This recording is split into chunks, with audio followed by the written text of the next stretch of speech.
생명의 하나님, 오늘도 우리가 주의 말씀 앞에 섰습니다. 주의 음성을 들을 수 있는 귀가 되게 하시고 주의 말씀만 제대로 전할 수 있는 입술이 되게 하셔서 합력하여 선을 이루시는 하나님의 일을 보게 하여 주시옵소서. 모든 수고하고 무거운 것들을 다 내려놓고 하나님께서 우리에게 약속하시고 베푸시는 은혜와 긍휼을 구하오니 역사하여 주시옵소서. 믿음으로 헌금한 사람들을 축복하여 주시옵시고 주께 구할 것이 있어 나온 심령들마다 자유케 되게 하여 주시옵소서. 예수님의 이름으로 기도하였습니다. 아멘. 하나님의 말씀은 사사기 16장 23절에서 31절까지 말씀을 함께 같이 합독하겠습니다. 사사기 16장 23절에서 31절까지 말씀을 함께 같이 합독하겠습니다. 함께 읽습니다. 시작.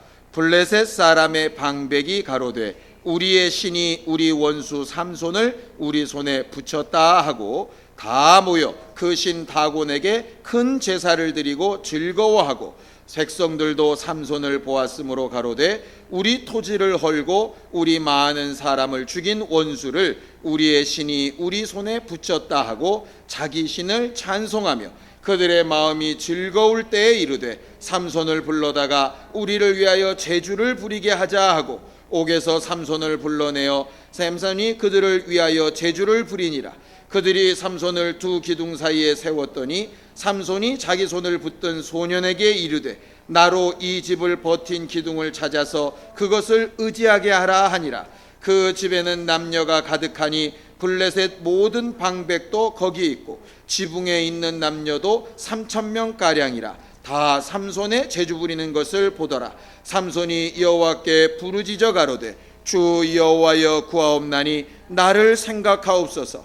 하나님이여 구하옵나니 이번만 나로 강하게 하사 블레셋 사람이 나의 두 눈을 뺀 원수를 단번에 갚게 하옵소서 하고 집을 버틴 두 가운데 기둥을 하나는 왼손으로 하나는 오른손으로 껴 의지하고 가로되 블레셋 사람과 함께 죽기를 원하노라 하고 힘을 다하여 몸을 굽히매 그 집이 곧 무너져 그 안에 있는 모든 방백과 온 백성에게 덮이니 삼손이 죽을 때에 죽인 자가 살았을 때에 죽인 자보다 더욱 많았더라. 그의 형제와 아비의 온 집이 다 내려가서 그 시체를 취하여 가지고 올라와서 소라와 에스다를 사이에 그 아비 마노아의 장지에 장사하니라. 삼손이 이스라엘 사사로 20년을 지내었더라. 아멘. 우리 하나님은 긍휼에 풍성하신 하나님이라고 그렇게 성경은 가르쳐 말을 합니다. 그리고 우리가 은혜 받고 구원을 받은 것은 바로 그 풍성하신 하나님의 긍휼 때문이라고 이야기하고 있죠.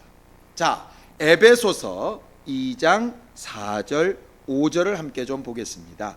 에베소서 2장 4절 5절입니다. 함께 읽겠습니다. 에베소서 2장 4절 5절입니다. 함께 읽습니다. 시작.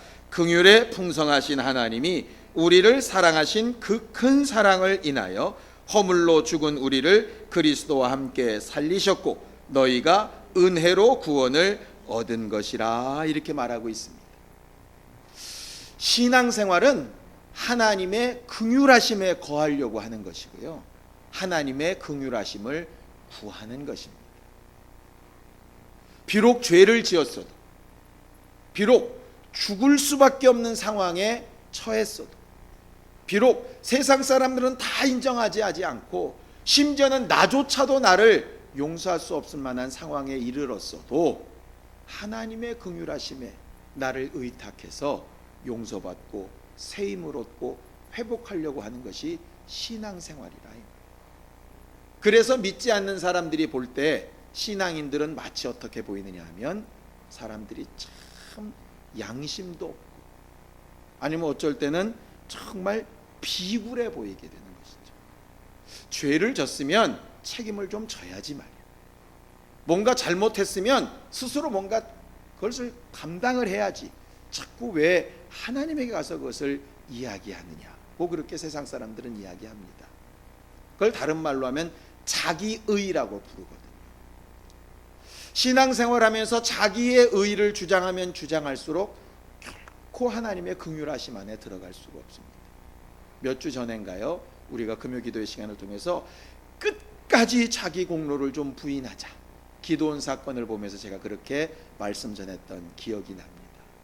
우리는 하나님 앞에 신앙생활하는 동안에 절대로 자기의 말고 하나님의 긍휼하심을 의지하고 구할 줄 아는 사람이 되어야 합당합니다. 다른 사람들이 혹 어떻게 볼지라도 말이에요. 하나님의 긍휼하심을 알지 못하면 하나님을 모르는 사람입니다. 긍휼이라고 하는 게 과연 뭘까? 그냥 사람들이 생각할 때 긍휼이 여기다, 긍휼함을 입다, 이것을 보통 우리나라 사전에서는 불쌍히 여기다 이렇게 이야기를 합니다. 근데 이제 히브리 단어로는 라함이라 그럽니다. 라함. 여러분들이 이해하기 쉬우려면 아브라함 할 때 아부 빼고 라함 이렇게 생각하시면 돼요. 그러니까 어떻게 보면 아브라는 말이 아버지라는 말이니까 아브라함이면 긍휼한 아버지 뭐 이런 뜻이게도 되겠죠. 그래서 큰 아버지라, 만민의 아버지라 이렇게 뜻입니다. 왜 그렇게 큰 아버지란 뜻이 되느냐? 라함이라고 하는 뜻이요, 여인의 태를 말해요. 태, 자궁을 얘기합니다. 그래서 라함, 긍휼이란 뜻이 뭐냐면 자기 태에 품고 있다가 나온 자식처럼 생각하다, 이런 뜻이 라함입니다. 그러니까 긍휼하다란 뜻은 뭐냐면 자기 배로 낳은 아이같이 여기다란 뜻이에요. 그러니까 그냥 불쌍히 여기는 것과는 좀 다릅니다. 그래서 어떤 목사님이 예전에 그런 걸 설명을 하시더라고요. 긍휼한 것과 불쌍한 것의 차이는 뭐냐 하면, 불쌍한 거지를 만났는데 그 불쌍한 거지한테 돈을 집어주거나 옷을 사입히거나 밥을 사주면 불쌍히 여기는 거래요. 근데 긍휼히 여기는 건 그 거지를 데려다가 씻기고 입히고 먹이고 자기 호적에 올려서 상속자를 삼는 걸 긍휼히 여긴다고 얘기를 하더라고요. 그러니까 하나님의 긍휼하심이란 얘기는 끝까지 책임을 진다, 이런 말입니다. 그래서 우리가 하나님의 긍휼하심을 의지해야 되는 거예요. 구약 사람들이 제일 오해했던 것이 뭐냐 하면 하나님의 긍휼하심에 대해서 오해를 하는 겁니다. 하나님께서 막 엄하게 율법으로도 얘기하시고 징계도 하시고 하지만 하나님은 자기 스스로를 이렇게 이야기하세요. 자, 성경을 좀 보겠습니다. 이사야서 49장입니다. 이사야서 49장 14절 15절을 좀 보겠습니다. 이사야서 49장 14절 15절입니다. 함께 읽겠습니다. 구약 성경 1029페이지쯤 될 겁니다. 이사야서 49장 14절 15절 함께 읽죠. 시작. 오직 시온이 이르기를 여호와께서 나를 버리시며 주께서 나를 잊으셨다 하였거니와 여인이 어찌 그 젖먹는 자식을 잊겠으며 자기 태에서 난 아들을 긍휼히 여기지 않겠느냐. 그들은 혹시 잊을지라도 나는 너를 잊지 아니할 것이다, 이렇게 돼 있어요. 하나님께서 자기 자신에 대해서 말하실 때 이스라엘 백성, 곧 시온이 하나님을 오해하는데, 우리가 범죄하였더니 하나님을 배반했더니 우상을 섬겼더니 우리가 하나님의 백성답게 살지 못했더니 하나님께서 우리를 버리셨다, 그렇게 얘기하는데, 어떤 여인이 자기 태에서 난 자식을 잊어버리고 어떤 아비가 자기 태에서 난 자식을 긍휼히 여기지 않겠느냐. 혹 만약에 그 부모는 그렇게 잃어버릴지라도 나는 너희를 그렇게 잃어버리지 않는다, 이게 하나님의 마음이에요. 그래서 하나님께서 예레미야서에도 얘기하시는 것이 너희를 향한 내 마음은 내가 아는데 재앙이나 징계가 아니라 너희들의 장래에 소망을 주고 긍휼히 여기려고 하는 게 내 마음이다. 제발 날 좀 오해하지 말아달라고 그렇게 이야기하시는 것이라. 어느 정도까지 긍휼히 여기시느냐? 그 아들을 십자가에 달려 죽게 하시기까지 긍휼을 여기신다. 그럼 그렇게 긍휼히 여기신 하나님이 왜 잘못했다고 때리시고 왜 잘못했다고 징계하시고, 우리가 아까 찬양했던 것처럼 어쩔 때는 꼭 나만 겪는 고난같이 이런 어려움들이 왜 생기느냐, 거기에 대해서도 하나님께서 또 항변을 하셨어요. 자, 예레미야서 31장 18절에서 20절입니다. 예레미야서 31장 18절에서 20절입니다. 구약성경 1101페이지입니다. 예레미야서 31장 18절에서 20절입니다. 함께 읽죠. 시작. 에브라임이 스스로 탄식함을 내가 정령이 들었노니 이르기를 주께서 나를 징벌하심에 멍에에 익숙치 못한 송아지 같은 내가 징벌을 받았나이다. 주는 나의 하나님 여호와시니 나를 이끌어 돌이키소서. 그리하시면 내가 돌아오겠나이다. 내가 돌이킴을 받은 후에 뉘우쳤고 내가 교훈을 받은 후에 내 볼기를 쳤사오니 이는 어렸을 때에 치욕을 진고로 부끄럽고 욕됨이니이다 하도다. 에브라임은 나의 사랑하는 아들 기뻐하는 자식이 아니냐. 내가 그를 책망하여 말할 때마다 깊이 생각하노라. 그러므로 그를 위하여 내 마음이 측은한즉 내가 반드시 그를 긍휼히 여기리라. 여호와의 말이니라 그랬어요. 이 에브라임이 누구냐면 북왕국 이스라엘입니다. 보통 시온이라 얘기하면 남왕국 유다를 얘기하고요, 에브라임이라 그러면 북왕국 이스라엘을 얘기합니다. 잘 아시는 것처럼 북왕국 이스라엘은 예루살렘 성전을 버리고 북쪽에 올라가서 베델에 단을 쌓고 황금 송아지를 섬겼던 사람들이죠. 그래서 남왕국 유다보다 에브라임이 먼저 멸망을 합니다. 그 사건을 얘기하는 거예요. 에브라임은 하나님 앞에 저주받아서 이렇게 망하게 되었다. 그런데 그 에브라임에 대해서도 하나님께서 뭐라고 얘기하시느냐. 내가 그렇게 징계하고 야단칠 때 내 마음은 편하고 좋았는 줄 아냐.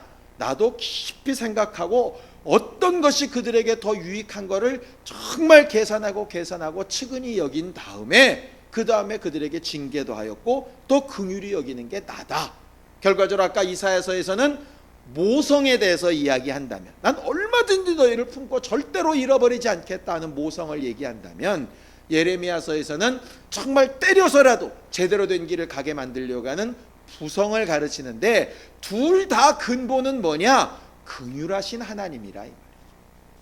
그러니까 우리가 신앙생활할 때 지금 현재 신약을 사는 우리도 우리가 하나님 앞에 혹 연약하고 잘못하고 모자란 것이 있어 정말 하나님의 긍휼하심을 구할 때에도 어머니의 품을 찾는 아이처럼 그 긍휼하심에 전적으로 의지해야 하는 것이고, 혹 하나님께서 나를 징계하시거나 혹 원수로 인하여 방해받는 부분들이 혹 있을지라도 그럼에도 불구하고 낙심하거나 실망하지 말고 끝까지 긍휼하심에 기억하고 나아가야 하는 것이 믿는 자들의 도리라 이 말이에요.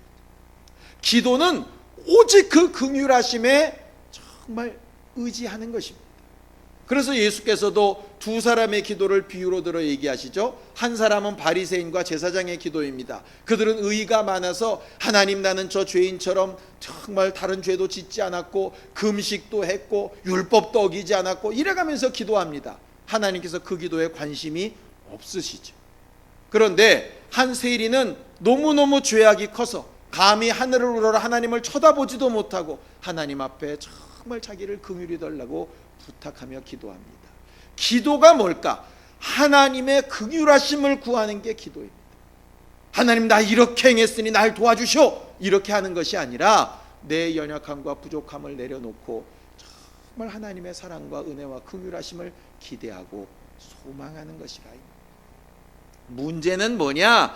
긍휼에 풍성하신 하나님이 아무리 긍휼을 베푸셔도, 긍휼에 풍성하신 하나님이 아무리 은혜로 가득 차게 베풀어 놓으셨어도 그 긍휼을 받지 못하는 자들이 있더라 이 말이죠. 그건 하나님이 긍휼을 안 베푸셔서가 아니라 긍휼에 풍성하신 하나님의 긍휼을 받지 못하는 자격이 우리들에게 있기 때문에 그렇습니다. 성경은 그 조건을 두 가지를 통해서 얘기를 합니다. 첫 번째가 뭐냐 하면요, 긍휼하심을 받고 의지할 수 있는 첫 번째가 인내하는 것입니다. 인내하는 것. 자, 성경을 좀 보죠. 야고보서 5장 11절입니다. 야고보서 5장 11절입니다. 함께 읽겠습니다. 야고보서 5장 11절입니다. 신약성경 375페이지입니다. 야고보서 5장 11절 시작. 보라, 인내하는 자를 우리가 복되다 하나니 너희가 욥의 인내를 들었고 주께서 주신 결말을 보았거니와 주는 가장 자비하시고 긍휼히 여기시는 자신이라 그랬어요. 야고보는 욥의 경우를 들어서 하나님의 긍휼하심은 처음부터 충만했는데 언제 그 긍휼하심이 입하느라 하나님의 긍휼하심을 인정하고 끝까지 인내하는 자가 그 긍휼하심을 얻게 되더라, 이렇게 되어져 있어요. 왜냐? 아까 예레미야서 말씀처럼 하나님께서 긍휼을 베푸실 때 우리를 바라보시며 깊이 생각해 보시고 더 깊게 고민하시면서 우리에게 긍휼을 베푸시기 때문에 가장 합당하고 가장 적당한 때 하나님께서 일하실 수 있도록 하나님의 마음에 합한 그 때가 되어지기까지 기다리셔서 가장 좋은 효과를 내게 일하시는 분이시기 때문에 그 하나님을 신뢰하는 마음으로 정말 감당해야 된다, 이 말이죠. 부모된 우리는 그걸 너무나도 잘 압니다. 아무리 자식이 사랑스러워도 미성년자에게 자동차 키를 맡기는 일은 없지요. 면허를 따지 않은 아이한테 운전을 하라고 키를 줄 사람은 없습니다.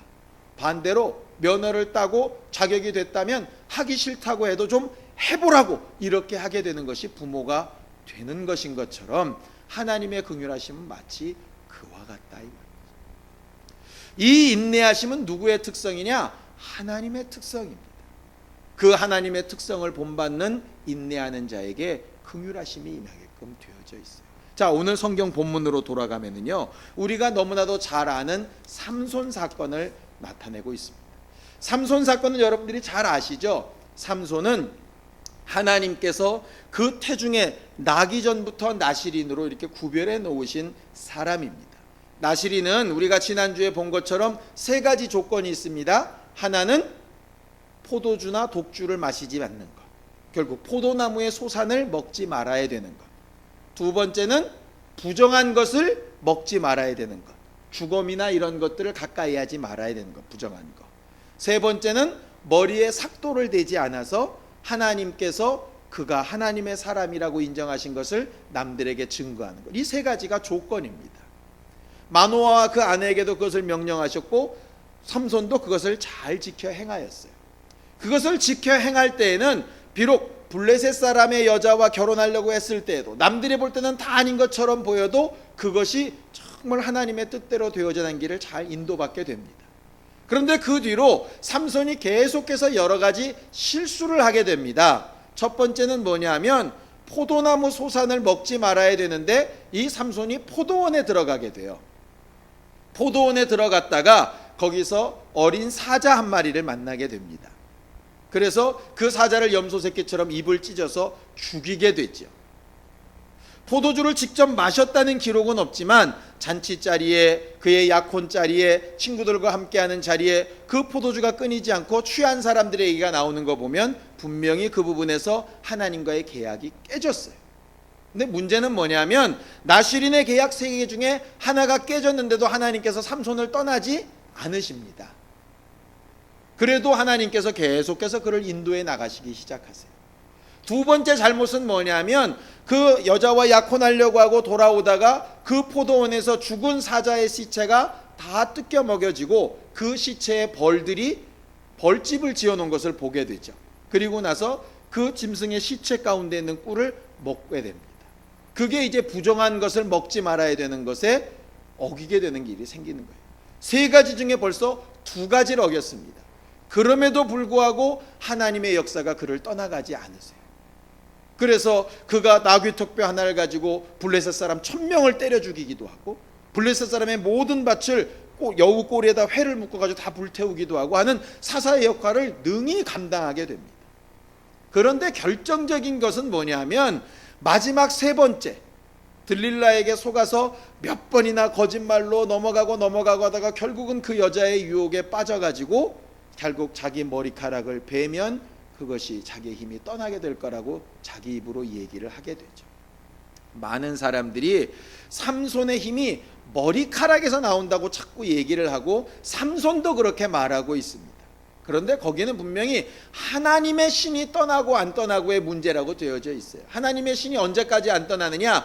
나실인의 계약 3가지 중에 1가지만 지켜지고 있어도 참아서 기다리고 계세요. 그러니까 하나님의 인내하시는 것입니다. 인내하다가 마지막 순간, 최후의 순간까지 그가 하나님을 실망시킵니다. 결국은 그 들릴라를 통해서 머리가 다 깎이고 그가 눈이 다 뽑혀서 그 다음에 연자맷돌을 돌리는 짐승 같은 생활을 하게 됩니다. 우리가 아까 본문에서 읽었지만 어느 정도까지 처참한 상황이 벌어지느냐, 삼손 저렇게 된 거 봐라, 그러니 우리가 섬기는 다곤신이 하나님보다 훨씬 대단하다, 이렇게 말할 만큼. 다곤신은요 물고기신입니다. 물고기신. 그래서 하반신은 사람 모양으로 되어 있고 상반신은 물고기 모양으로 되어 있어요. 그러니까 인어는 인어인데 우리가 생각하는 인어의 반대예요. 우리가 생각하는 인어는 위가 사람이고 꼬리가 물고기인데 거긴 반대입니다. 그래서 뭘 생각하시면 좋으냐 하면 교황이 쓰고 있는 모자 생각하시면 그 교황이 쓰고 있는 그 모자가 딱 다곤신의 모양입니다. 왜 그렇게 되느냐 하면 원래 카톨릭이 이렇게 만들어질 때 카톨릭에는 원래 뜻이 보편 종교란 뜻이거든요. 그러니까 사도신경에도 보면 거룩한 공회 이렇게 되어 있는데 공교회란 뜻인데 아주 모든 것을 포함하는 교회란 뜻이에요. 캐톨릭이란 원래 뜻이. 그래서 다곤신도 포함하고, 그래서 오벨리스크라 그래가지고 그 앞에 로마 성전에 보면 베드로 성당 앞에 이렇게 기둥도 세워져 있는데 그게 이제 바알 신전도 뜻하고 모든 종교를 다 이렇게 짬뽕해 놓은 것이 어쨌든 그 부분인데, 결국 그 모자는 다곤신의 모양으로 되어져 있어요. 결국 그 다곤 신전의 사람들이 기뻐 뛰놀고 예배하다가, 야, 여호와를 다곤신이 이긴 그 증거인 좀 삼손을 데려다가 제주 부리게 하자고. 그러니까 원숭이나 이렇게 짐승 제주 부리듯이 뭐 뛰어넘게 만들고 막 무거운 거 등게 만들고 뭐 이런 것들을 서커스 구경하듯이 구경하는 겁니다. 얼마나 처참합니까? 하나님의 사람으로 살 때는 정말 나귀턱뼈 하나 가지고 1000명을 때려 죽일 만큼 역사를 이루고 어느 누구도 무서워하지 않던 사람이었어요. 그런데 하나님의 명령을 어기더니 결국 하나님의 신이 떠나고 정말 보통 사람만도 더 못한 존재가 되어져서 감옥에 갇히고 연자맷돌을 쥐고 그렇게 우스꽝스러운 역할을 하게끔 되어졌다, 이 말이죠. 혹자는 사람들이 이렇게 얘기합니다. 그 정도쯤 되기 전에 차라리 혀를 물고 죽는 게 낫지 않냐, 하나님 앞에 덕이 되지 않지 않냐. 혹시 우리가 그런 얘기 자주 쓰지 않습니까? 야, 어떻게 애가 저 모양이냐, 하나님 영광이 안 되네, 어떻게 저런 병에 걸려서 저러냐, 정말 덕이 안 돼, 어떻게 저러고 사는 거야, 예수 믿는 사람이 좀 잘해야지, 아주 그냥 예수와 함께 망신이네, 이런 말을 우리가 흔히 쓰는데 실상은 삼손의 상황은 그거보다 훨씬 더 열악한 상황이라. 차라리 그 앞에서 와 이렇게 소리라도 지르고 죽든지, 차라리 날 죽여달라고 하든지. 그런데 삼손의 모습은 뭐냐면 그런 치욕과 그런 어려움과 그런 힘든 것 가운데서도 그가 끝까지 버텨요. 왜 버티냐? 맨 마지막 그게 한 고백 가운데 나옵니다. 하나님, 나로 블레셋을 이길 수 있는 사사로 삼으셨지 않습니까? 내가 죽는 순간까지라도 혼자 죽지 않고 저 블레셋을 멸망시키는 일에 사용되다 죽고 싶습니다. 그냥 죽는 건 개죽음인데 하나님께서 내게 맡기신 사명을 감당하는 죽음은 순교니까 난 그렇게 개죽음으로 죽지 않고 순교하고 싶다고 그가 고백을 합니다. 블레셋 사람들이 알지도 못하는 시기에 머리카락이 점점 자랍니다. 머리카락이 자랐다고 힘이 돌아온 것은 아닙니다. 머리카락이 자라서 힘이 돌아왔다면 이미 머리카락이 자란 다음부터 그렇게 재주를 부리고 처참한 상황이 있을 필요가 없어요. 머리카락은 자랐으나 힘이 돌아온 것은 아니라 이 말이죠. 그런데 그가 마지막에 기도합니다. 생각해 봅시다.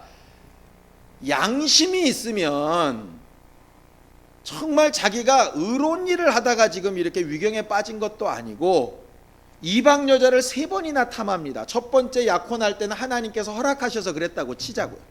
두 번째는 기생한테 갔다가 또 그것도 난리가 납니다. 세 번째는 들릴라한테 갑니다. 결과적으로 여자 3번 잘못 정욕대로 살다가 망했습니다. 쉽게 생각하면 목사가, 사사니까 목사가 술집 여자 만나고 창기한테 가 있고 어디 그런 뭐 육악촌에 가 있다가 걸려가지고 경찰서에 잡혀 들어온 거랑 똑같다고 지금 상황이. 그 상황에서 무슨 하나님 나를 써주세요, 나를 돌이켜, 이게 도대체 양심상 말이 되느냐 이 말이죠. 그냥 볼 때도 양심도 없다, 차라리 그만 죽어라, 뭐 이런 얘기들 합니다.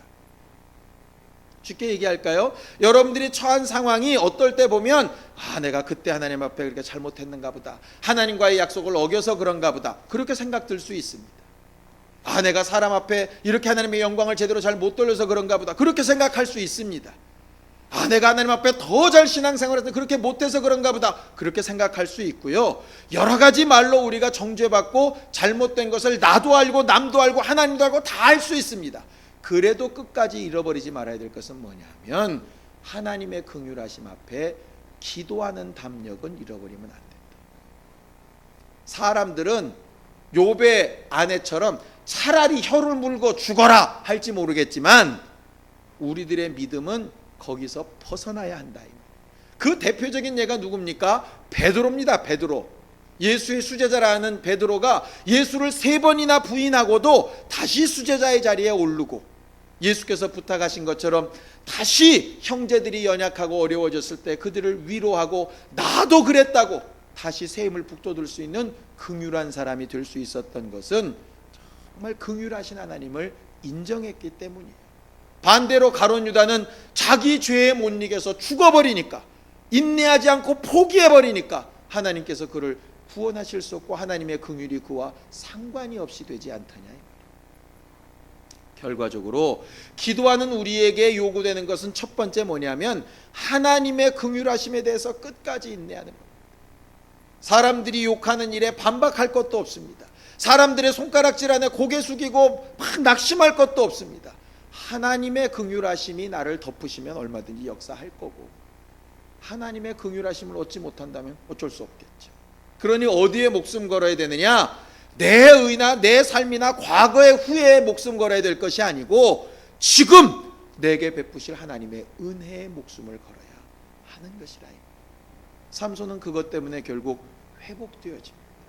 하나님께서 그를 쓰시고 결국 그가 살아서 죽였던 사람들보다 죽으면서 그가 죽였던 자가 훨씬 더 많았고, 블레셋이 그 다음부터 힘을 못 쓰는 역할을 삼손을 통해서 한다.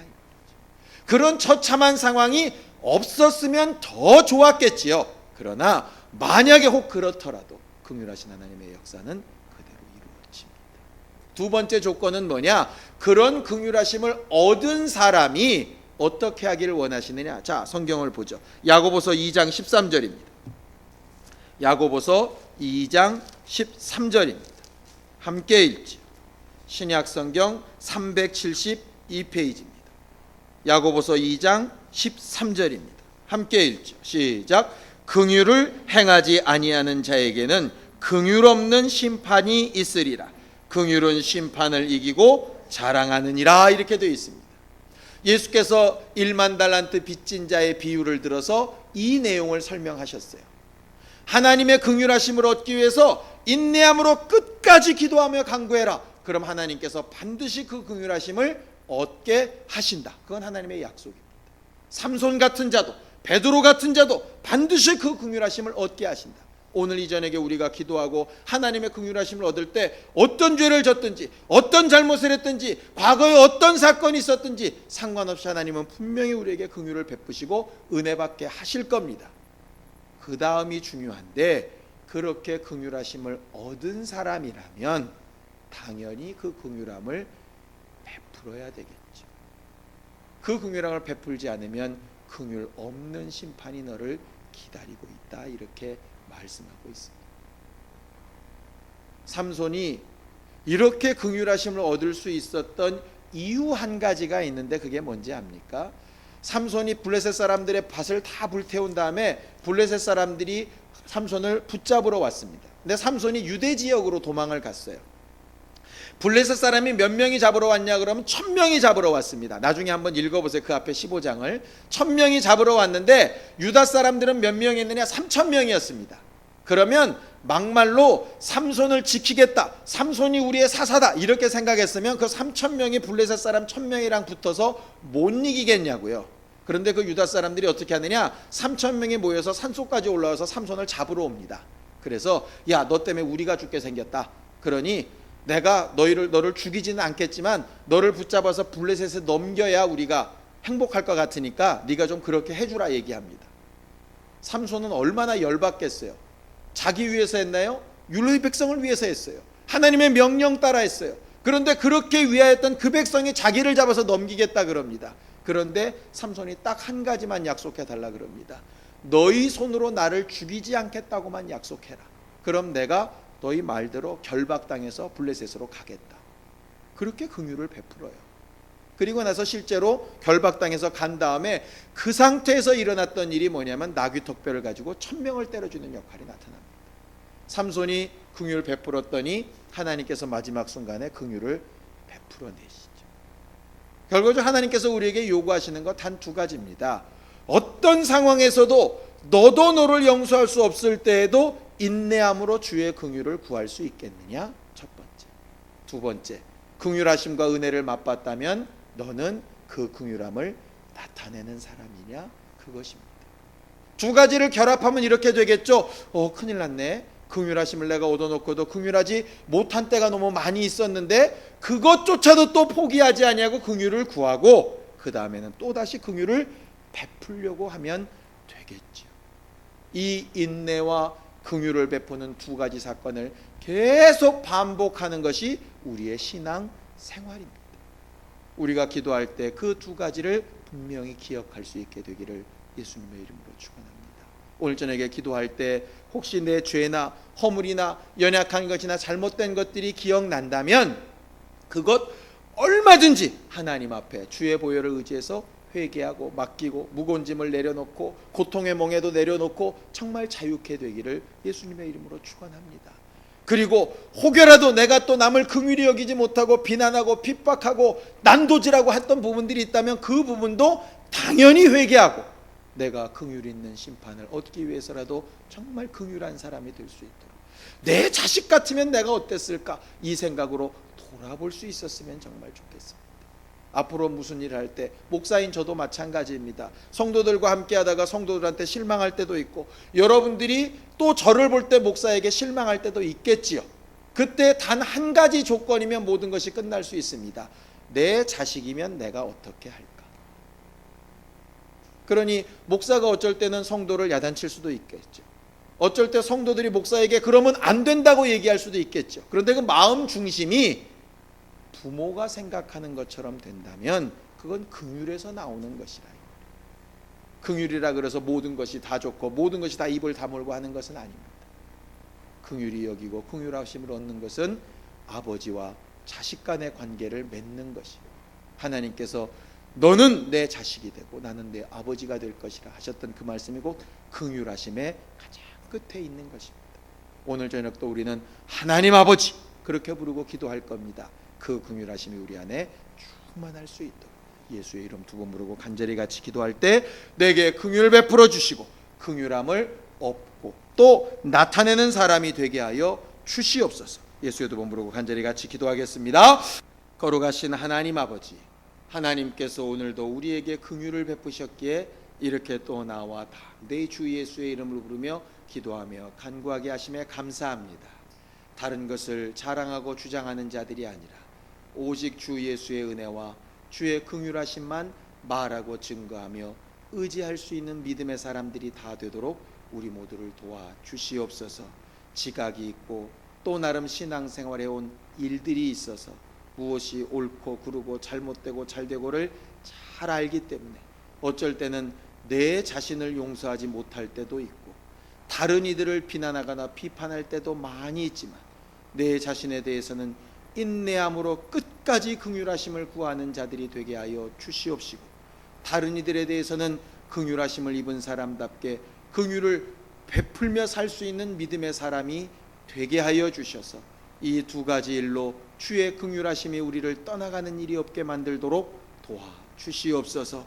오늘도 우리는 주의 긍휼하심을 구하며 간구하였습니다. 그것 이외에 의지할 것이 없어 기도하며 간구하였사오니 예수여 하나님 앞에 잘못되고 어긋나고 부족하고 미련한 것 추한 것 너무나도 많이 있지만 그럼에도 불구하고 태에서 낳은 자녀와 같이 긍휼히 여기신다 하신 주의 말씀이 우리 안에 이루어져서 또 새롭게 되어지고 또 회복되어지고 또 새 힘을 얻어 남은 한날들도 잘 행하여 살고 주 예수의 사람으로 하나님의 교회로 부끄럽지 아니할 수 있도록 우리를 도와 주시옵소서. 그 결과로 다른 이들 앞에 복음에 대하여 말하고 하나님의 사람 된 증거를 말할 수 있는 믿음의 사람들로 삼으시고 역사하여 주시옵소서. 우리의 입이 짧고 머리가 둔하여서 다 구하지 못한 것 하나님이 우리의 사정을 아시오니 하나님 기억하시고 우리에게 은혜 베풀어 주시옵시며 하나님의 하신 일들을 보며 체험하며 증거하는 기쁨으로 충만한 우리 모두가 다 되도록 도와주시옵소서. 이제는 우리 주 예수 그리스도의 은혜와 하나님 아버지의 극진하신 사랑과 성령님의 감동하시고 함께하시며 역사하시는 분명한 증거가 긍휼하심을 얻기를 원하며 또 긍휼을 베풀며 살기 원하는 모든 주 예수의 사람들 위해 이제부터 영원까지 함께 있을지어다. 아멘.